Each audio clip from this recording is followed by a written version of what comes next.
Hi, it's Cynthia with Autism Society, and I'm here to answer the question, how do you get more hours?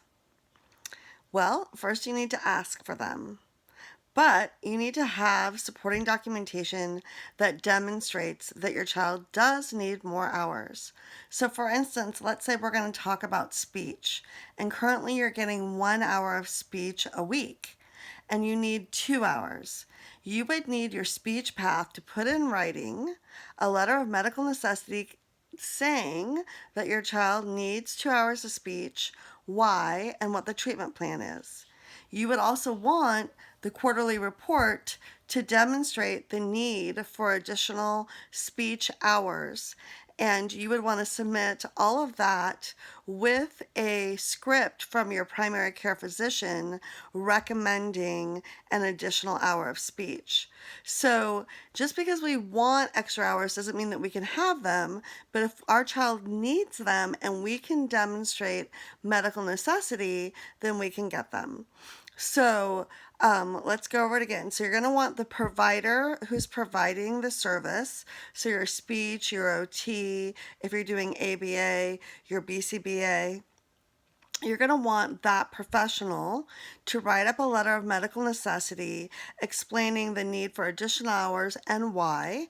And then you're going to want the reports that that professional files to demonstrate that there's a need for your child to have that additional service. And then you're going to take all of that to your primary care physician, and you're going to ask the primary care physician to write a script that supports what the provider is asking for. And then you're going to submit all of those to the Division of Developmental Disabilities. Now, the division can decide that they don't think that your child needs those hours, and they'll send you a notice of action. And the notice of action will say, no, we're not giving you that additional service, and then this is why.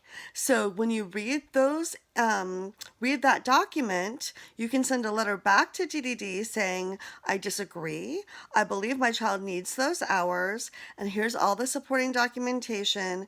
And then make sure you address whatever reason that they list in the notice of action. So if they say your child doesn't need the hours because there's not enough supporting documentation, then you're going to say, yes, my child does, and here's all the different things I have to support that my child needs that.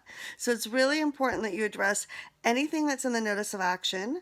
You send it back to DDD, and then DDD will look at that, and if they disagree again, they'll say, no, we are not going to give you that service, and then you're going to send a letter back saying, I want to go to fair hearing.